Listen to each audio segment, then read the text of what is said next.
परम प्रेमाई शिशि ठाकुर मोर जगत जननी शिशि लक्ष्मी माँ परम पूज्यपात शिशि बरदा परम पूज्यपात शिशि दादा आजीर वर्ष आचार्य देव ठाकुर परिवार का सभी समस्त के चरण में मेरा अनंत कटी प्रणाम।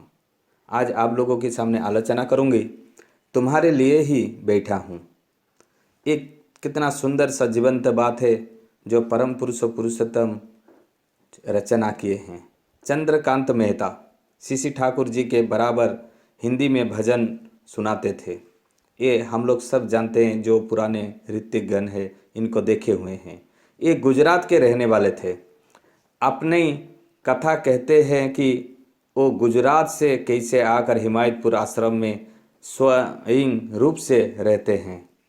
तो उनका गुजरात से हिमायतपुर आना का जो स्टोरी है वो मेहता जी बोल रहे हैं। जब वो 9 वर्ष के थे तो गुजरात के अपने ग्राम में बीमारी पड़ गए। उनके परिवार वाले विभिन्न डॉक्टरी से इलाज करवाए पर वो चंद्रकांत मेहता को बचा नहीं पाए। चंद्रकांत मेहता को प्राण अपने शरीर से निकलकर एक अंधकारमय सुरंग में प्रवेश किया। उन्हें के सुरंग में कोई पीछे से प्रकाश दे रहा था।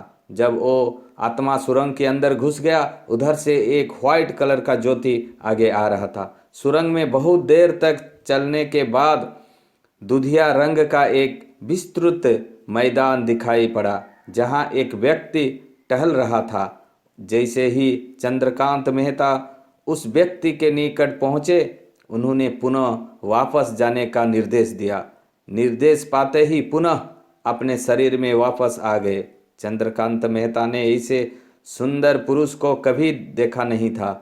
उन्होंने वो कैसी अलौकिक देवता का स्वरूप मानकर चल रहे थे। जब उनकी उम्र 25 साल की हुई तो व्यवसाय के सिलसिले में उन्हें रंगून जाना पड़ा, जहां पर उनके परिवार का कीमती रत्नों का व्यवसाय था, यानी हीरो जवाहरात आदि।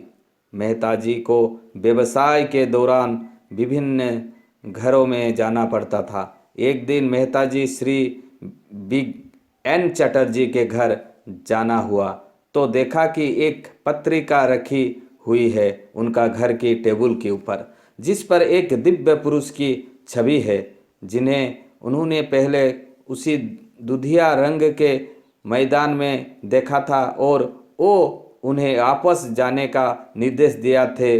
मेहता जी उस फोटो को देखकर अस्थिर हो गए एवं चटर्जी साहब से पूछे कि क्या ये व्यक्ति जीवित है और है तो कहाँ है। चटर्जी दा ने कहा कि ये हमारी गुरु है और हिमायतपुर में रहते हैं। मेहता जी ने चटर्जी दा से कहा कि ये हमारे भगवान है और चलकर उनके दर्शन करने की कृपा करे। मैं जीवन भर आपका कृतार्थ रहूँगा। आप मेरे को इनका पता दीजिए, मेरे साथ चलिए, मेरे को दर्शन करवाइए। ये सब बात बोले। चटर्जी साहब ने कहा कि अगर आप गुजरात से रंगून आ सकते हैं तो हिमायतपुर अकेले क्यों नहीं जा सकते हैं।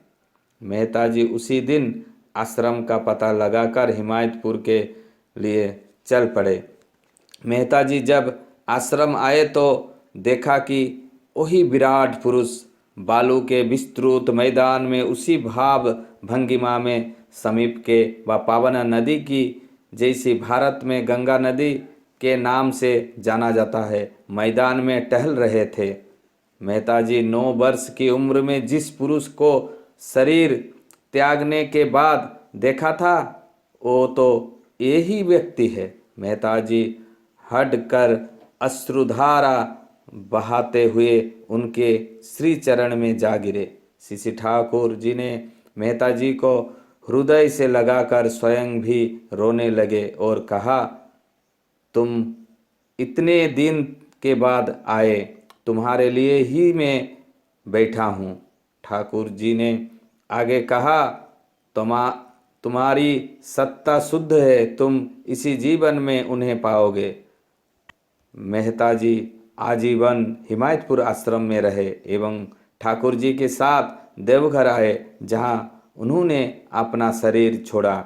एक बात विशेष रूप से उल्लेखनीय है, ठाकुर जी के भाव समाधिस्थ अवस्था में पुण्यपुथी में है आमी चाय शुद्ध आत्मा, शाश्वती मासिक पत्रिका नवंबर 2012।